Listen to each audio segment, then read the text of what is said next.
Attention! Welcome to all my friends, students in LSC Physics class by Dr. Ami sir. पहले बच्चों आज हमारा जो चैप्टर है वो 12th फिजिक्स हो, नीट हो, जेईई मेंस हो, सबके लिए काफी इंपॉर्टेंट लेक्चर ये होने जा रहा है। काफी इंपॉर्टेंट चैप्टर है, छोटा चैप्टर है लेकिन बहुत ही इंपॉर्टेंट चैप्टर है। नाम है इलेक्ट्रोमैग्नेटिक इंडक्शन, हिंदी बोला तो विद्युत चुंबकीय प्रेरण, इलेक्ट्रोमैग्नेटिक इंडक्शन। आपके घर में इलेक्ट्रिसिटी आ रहा है थर्मल पावर स्टेशन से। कहां से आ रहा है? थर्मल पावर स्टेशन से। तो वहां जो इलेक्ट्रिसिटी जनरेट होता है वो इसी मेथड से, इलेक्ट्रोमैग्नेटिक इंडक्शन से। अगर ये घटना नहीं होती तो आज आप क्या करते? बहुत पुराने काम होते हैं ना, आपके पास इलेक्ट्रिसिटी नहीं होता, कुछ नहीं होता, फैन नहीं होता, एसी नहीं होता, मोबाइल नहीं होता, क्या कुछ भी काम नहीं, फ्रिज नहीं काम, एसी कुछ होता ही नहीं था, इलेक्ट्रिसिटी नहीं होता। वो बैटरी से कितना अपडेट करते। इस पिछले जाता है फेराडे और हेनरी, ये दो साइंटिस्ट को, उसमें फेराडे का ज्यादा नाम आ रहा है। इनका फेराडे, यहाँ पे लॉ भी है, Faraday's law of electromagnetic induction. ये बहुत काम आपके जीवन से रिलेटेड है इलेक्ट्रोमैग्नेटिक इंडक्शन। आज लाइट हमारे लिए, इलेक्ट्रिसिटी हमारे लिए जीवन का एक पार्ट हो गया है। जैसे खाना पीना जरूरी है वैसे इलेक्ट्रिसिटी जरूरी हो गया है। तो जो हर चैप्टर में मैं बोलता हूँ हीरो होता है, हीरो जिसका एक्शन होता है पूरे चैप्टर के अंदर। इस चैप्टर का हीरो कौन है? पुराना हीरो है जो पिछले चैप्टर में पढ़ा था। क्या पढ़ा था? Magnetic flux. मैग्नेटिक फ्लक्स का कंसेप्ट होना चाहिए आपके पास, तो भी ये चैप्टर पढ़ने में मजा आएगा। जिनका मैग्नेटिक फ्लक्स छूटा हुआ है, वीडियो अपलोड है, आप YouTube पे जाइए, NSC physics class by doctor Aamir sir, वहां से आप पूरा वीडियो देख सकते हैं। 800 से ज्यादा वीडियो मैंने अपलोड किया आप ही लोगों के लिए। और बाकी आप लाइक करना वो आपका फर्ज है, शेयर करना, सब्सक्राइब करना। इस पे भी कंजूसी हो तो कंजूस के बारे में कहा था, वो जन्नत का खुशबू नहीं सुनेगा, कंजूसी मत करो, ठीक है? अच्छे से पढ़ो। चलो आइए हम लोग आगे बढ़ते हैं। चैप्टर का शुरुआत हम थोड़ा मैग्नेटिक फ्लक्स को थोड़ा सा पीछे दिखाऊंगा, पूरा डिफिनेशन लिखूंगा। पूरा डिफिनेशन के लिए आप YouTube पे आइए, ठीक है? या फिर आपके कॉपी पे देखिए, वहां पे पढ़ाई गया है आपको। मैं थोड़ा सा मैग्नेटिक फ्लक्स को रिकैप कर रहा हूँ। मैग्नेटिक फ्लक्स क्या है? आपने इलेक्ट्रिक फ्लक्स पढ़ा, वैसे ही मैग्नेटिक फ्लक्स भी था। तो मैग्नेटिक फ्लक्स को आप डिफाइन करते हो, उसको मैं फिगर से समझा रहा हूँ कि कोई सरफेस हो और इसके परपेंडिकुलर, मैं मास्टर को देखो मैं बिल्कुल 90 डिग्री पे रख रहा हूँ, इस तरह से वर्टिकली 90 डिग्री के कोण पर परपेंडिकुलर डायरेक्शंस में कितने मैग्नेटिक फील्ड लाइंस होते हैं, इसको मैं इस तरह से दिखा रहा हूँ। 2 डायमेंशन में ऐसे ही दिखाया जाएगा। ये लाइंस मैग्नेटिक फील्ड लाइंस कहलाएंगी। Total magnetic field lines passes through any surface in perpendicular direction। ये कितने मैग्नेटिक फील्ड लाइंस पास हो इस सरफेस से परपेंडिकुलर डायरेक्शंस में, इसी का नाम क्या है? मैग्नेटिक फ्लक्स है। तो दोस्तों हम इसको डिनोट किए थे फाई से। इलेक्ट्रिक फ्लक्स भी फाई था और मैग्नेटिक फ्लक्स भी फाई था, लेकिन मैंने कहा था बी लगा दिया। पिछले लेक्चर में कंपैरिजन भी कराया था पूरा इलेक्ट्रिक स्टेज और मैग्नेटिक का, फिर वहां पे पढ़ाया गया था। मैग्नेटिक में तो पढ़ाया गया था डिवाइडेड बाय फाई, लेकिन क्योंकि दो फ्लक्स है, दोनों फाई है, इलेक्ट्रिक में ई लगा देते हैं, मैग्नेटिक में बी लगा देते हैं। और याद होगा फॉर्मूला इसका vector B dot A, dot product है और दूसरा होती है cross product, not it is dot product, it is dot product. ये स्केलर क्वांटिटी, स्केलर प्रोडक्ट, दूसरा नाम स्केलर प्रोडक्ट, यहाँ पे डॉट का साइन देते हैं। आप देख सकते हैं मैंने फाई पे एरो नहीं लगाया, बी पे एरो लगाया, ए पे लगाया एरो। बी क्या है? Magnetic induction. ए क्या है? एरिया ऑफ वेक्टर, दोनों का डॉट प्रोडक्ट, स्केलर प्रोडक्ट ही मैग्नेटिक फ्लक्स होता है। B vector dot A vector, इसको तोड़िए क्या होगा? B A cos theta. किसका फॉर्मूला? मैग्नेटिक फ्लक्स का। ये दो फॉर्मूले हुए। अब मैं थोड़ा सा रिकैप करूंगा, इसका यूनिट का काम पड़ेगा हम लोग को, बताओ कैसा unit? Good. SI unit of magnetic flux, ये आपको याद होना चाहिए। क्या था बच्चों? वेबर। ऐसे फॉर्मूला से निकालो तो क्या आ रहा है? Tesla metre square, tesla metre square. ये स्केलर है वेक्टर, डायमेंशन तो पहले आप निकाल चुके हो, याद है किसी को? डायमेंशन चलो लिख ही देता हूँ क्योंकि बड़ा इंपॉर्टेंट सवाल है, बार बार मैं लिख रहा हूँ कि आपको याद हो जाए, तब भी याद नहीं हो रहा है कुछ हमको। क्या बोलो?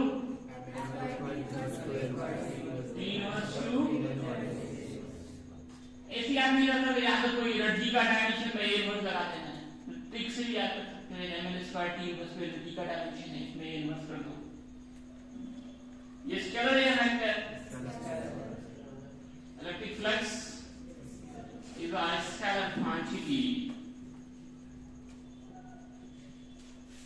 ये एक्सरसाइज में देखो, ये तो थोड़ा रिकैप हुआ ना आपका पिछले चैप्टर का। Total magnetic field lines passes through any surface in perpendicular direction is known as magnetic flux.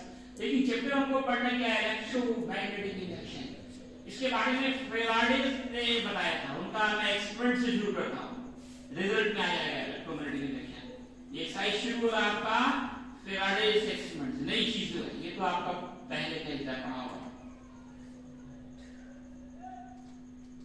Faraday experiment बहुत काम का एक्सपेरिमेंट था। इन्होंने बिना बैटरी के इलेक्ट्रिसिटी जनरेट करके दिखाया, बिना स्टेप के।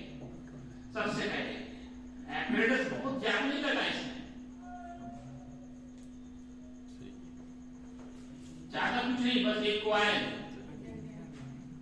एक गैल्वेनोमीटर,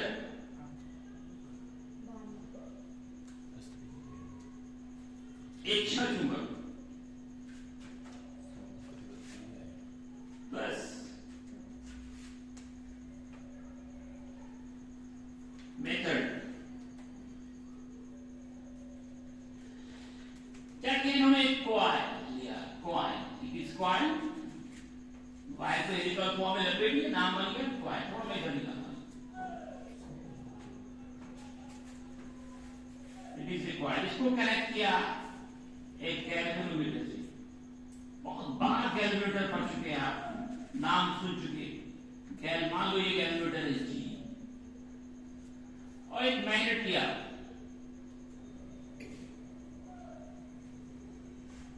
कभी नॉर्थ इधर था, कभी साउथ इधर था, कभी नजदीक आया, कभी दूर ले गया मैग्नेट को, कॉइल्स।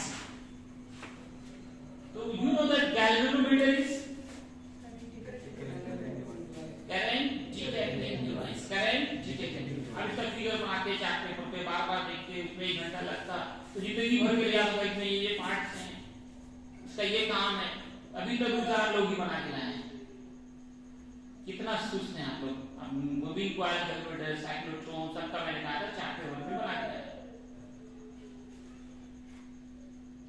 जो लोग छुट्टी पे घर पे बना के लाए,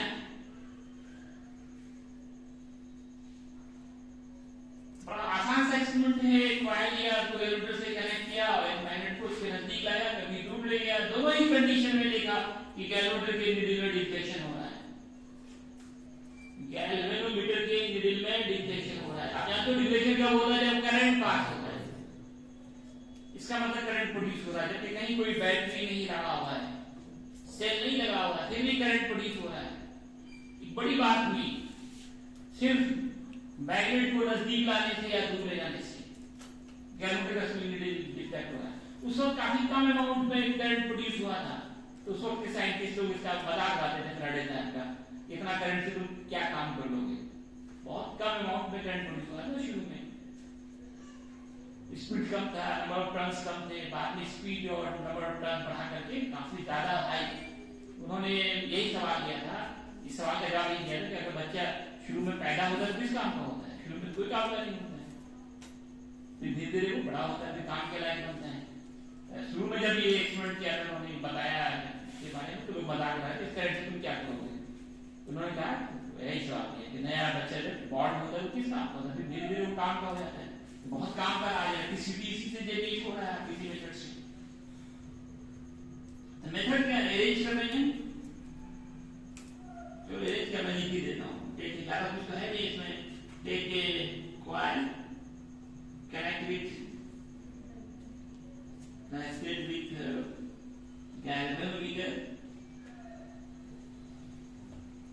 इसके बाद क्या किया, मैग्नेट को bar magnet carry near to the coil, coil के नजदीक लाया या दूर ले गया, दोनों ही condition, away from the coil. तब क्या हुआ, then deflection take place in the coil of galvanometer,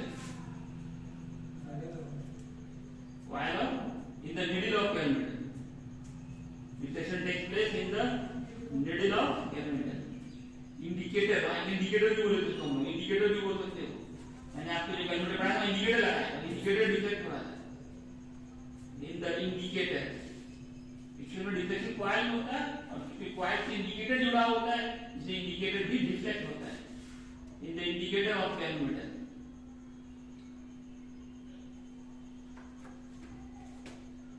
और डायरेक्शन भी लिखा गया, अगर आप दूर ले जा रहे हो, अगर लेफ्ट साइड डिफ्लेक्ट हो रहा है तो नजदीक आने पे राइट साइड हो रहा है, नॉर्थ पोल में अगर लेफ्ट साइड हो रहा है, साउथ पोल में राइट साइड हो रहा है, तो डायरेक्शन भी चेंज हो रहा है।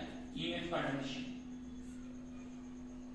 takes place in the needle of, in the indicator of galvanometer। Result क्या निकला,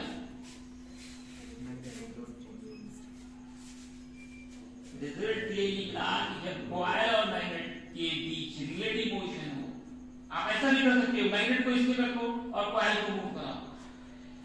थर्मल पावर स्टेशंस में कॉइल को ही मूव कराया जाता है, बहुत बड़ा स्ट्रॉन्ग मैग्नेट होता है, उन्हीं के पोल्स के बीच कॉइल को ही मूव कराते हैं। कॉइल हल्का होता है, उसको मूव कराना आसान, उसमें कम एनर्जी लगता है, और मैग्नेट को मूव कराने में ज्यादा एनर्जी लगता है। इससे ज्यादातर जनरली क्या करते हैं, कॉइल यहाँ पे 6 मिनट में मैग्नेट घूम जाता है, लेकिन अब जो हम लोग थर्मल पावर स्टेशंस में वहां कॉइल को ही रोटेट कराते हैं। तो चाहे कॉइल मूव करे या मैग्नेट, दोनों ही कंडीशंस में ईएमएफ इलेक्ट्रोमोटिव फोर्स इंड्यूस हो रहा है, इलेक्ट्रिक करंट प्रोड्यूस हो रहा है। इसी घटना का नाम इलेक्ट्रोमैग्नेटिक इंडक्शन। इलेक्ट्रिसिटी जनरेट हुआ मैग्नेट से इंड्यूस होकर, ईएमएफ इंड्यूस हुआ मैग्नेट के कारण, मैग्नेट के कारण, इसका नाम है इलेक्ट्रोमैग्नेटिक इंडक्शन। नाम है इलेक्ट्रिसिटी जनरेट हुआ मैग्नेट से इंड्यूस होकर, इसका नाम है इलेक्ट्रोमैग्नेटिक इंडक्शन। रिजल्ट यही निकला कि when relative motion take place between, बोलो, coil and magnet, बोलो, बाद में तो horseshoe magnet कहते हैं, ऐसा नहीं कहना चाहता magnet ही हो, कोई magnet हो सकता है, coil and magnet। then हम यहाँ EMF की बात करेंगे, electromotive force is induced, इसी घटना का नाम है, this phenomenon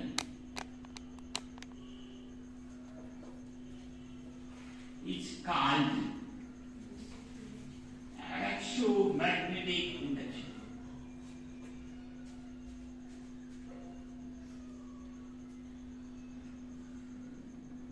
तो बच्चों इतनी बड़ी घटना हो रही है, इसके पीछे कारण क्या होगा, कोई बता सकते हो?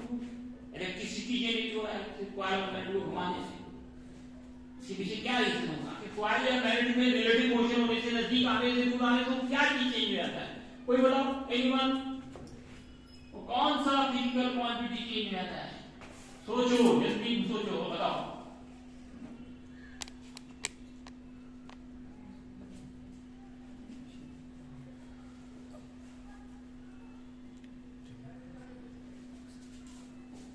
Anyone?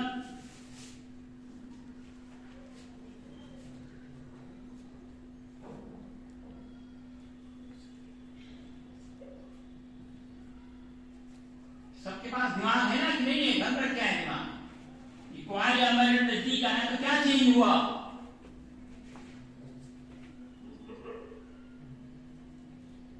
कोई या मैग्नेटिक फ्लक्स, क्या चेंज होगा, मैग्नेटिक फ्लक्स। ये तो नजदीक आएगा तो ज्यादा मैग्नेटिक फील्ड लाइंस पास होगा, दूर जाएगा सारा खेल किसका होगा? Magnetic flux. इसी को बाद में फैराडे ने लॉ की बात दे देते हैं, दो लॉ हैं इनके, Faraday law of electromagnetic induction, exercise का बेस कह सकते हो ये law. VBI short question. Faraday law में एक बात है, जानते हैं फैराडे का एक और लॉ पढ़ा है इलेक्ट्रोलाइसिस में। एग्जाम बच्चे गलती करते, आता है इलेक्ट्रोलाइसिस का लिख के ये आ गया, या इसका है इलेक्ट्रोलाइसिस का, तो आप सवाल पूरा पढ़िए। इलेक्ट्रोलाइसिस का इलेक्ट्रोमैग्नेटिक इंडक्शन, वहां भी दो लॉ, यहां भी दो लॉ। तो इनका जो फर्स्ट लॉ है वो ये कारण बताता है ये घटना क्यों हुई, due to change in magnetic flux. Electromagnetic induction take place due to change in magnetic flux. First law ये कहता है electromagnetic induction, electromagnetic induction, shortcut में मैं EMI लिखूंगा, इलेक्ट्रोमैग्नेटिक इंडक्शन। ये क्यों होता है? Take place due to change in magnetic flux. नजदीक लाओगे मैग्नेटिक फ्लक्स बढ़ेगा, दूर ले जाओगे मैग्नेटिक फ्लक्स घटेगा। Change in magnetic flux. और सेकंड लॉ कहता है, सेकंड लॉ फॉर्मूला बताएगा आपको, ये जो ईएमएफ प्रोड्यूस हुआ इसका क्या फॉर्मूला, वो किन फैक्टर्स पर डिपेंड करेगा, कितना ईएमएफ प्रोड्यूस होगा कॉइल और मैग्नेट के बीच के रिलेटिव मोशन से, कितना ईएमएफ प्रोड्यूस होगा, इसको सेकंड लॉ के द्वारा बताया गया। इनका कहना है कि the EMF induced, EMF electromotive force induced in electromagnetic induction is, यहां पे दो पार्ट शुरू हो जाता है, is directly proportional to the rate of change of magnetic flux, change of magnetic flux. That is EMF denoted by E, directly proportional magnetic flux d phi d by dt, एक important equation, negative sign opposite direction को दिखाता है। इस negative sign का अलग से law आया है, इसका नाम ले लिया है, where negative sign denotes opposite direction.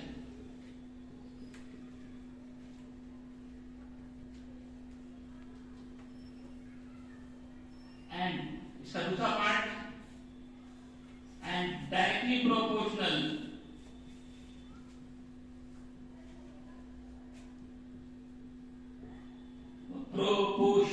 to the number of turns of coil,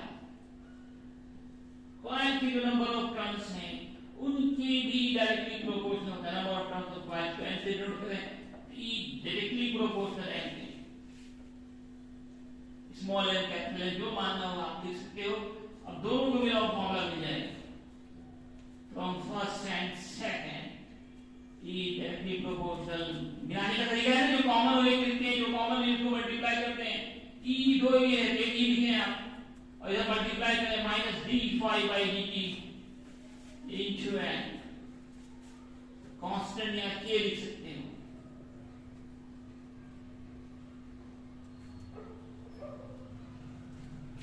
Their case constant, K is constant और इसका मान 1 है, इफेक्ट एक्सपेरिमेंटली पाया गया है। Their case 1, तो E का जो फॉर्मूला बनता है minus D phi by D T into N. तो ये आपका Faraday's law of electromagnetic induction. Law ने क्या कहा? पहला लॉ कहा कि ये घटना क्यों होती है, इलेक्ट्रिसिटी कैसे जनरेट प्रोड्यूस होती है, इसके पीछे कारण है उसको मैग्नेटिक फ्लक्स। जब कॉइल नजदीक आता है तो मैग्नेटिक फील्ड लाइंस इस कॉइल से पास होने वाले में बढ़ जाते हैं, तब दूर ले जाते हैं तो वो घट जाते हैं। जब जब मैग्नेटिक फ्लक्स में चेंजिंग होगा तब तक ये घटना होगी, मतलब ईएमएफ इंड्यूस होगा, इलेक्ट्रिक करंट प्रोड्यूस होगा। तो फर्स्ट लॉ ये कहते हैं electromagnetic induction take place due to change in magnetic flux. दूसरा लॉ बताता है कि जो ईएमएफ इंड्यूस होगा इलेक्ट्रोमोटिव फोर्स जो इंड्यूस होगा ये rate of change of magnetic flux के डायरेक्टली प्रोपोर्शनल होगा। जितना ज्यादा फ्लक्स में चेंजिंग होगा उतना ज्यादा होगा ईएमएफ, लेकिन डायरेक्शन अपोजिट होगा। इस पे हम लेंज लॉ पढ़ाएंगे। डायरेक्शन नेगेटिव साइन को लेंज साइन ने एक्सप्लेन किया, जो आपका एक लॉन्ग क्वेश्चन बनता है लेंज लॉ। फिर EMF is directly equal to number of turns. ये जो कॉइल है इस पे टर्न जितने ज्यादा होंगे उतना ज्यादा ईएमएफ इंड्यूस होगा। दोनों को मिलाइए, दोनों में से एक ही इधर मल्टीप्लाई कीजिए, कांस्टेंट के लाइक के का मान फ्राइडे तक का बताया 1 होता है SI सिस्टम में, तो E का फॉर्मूला आ गया -d5/dt into n। Any problem? कोई प्रॉब्लम आप लोगों को पढ़ के आइए, बना देना एक्सरसाइज। ठीक है, इतना ही है।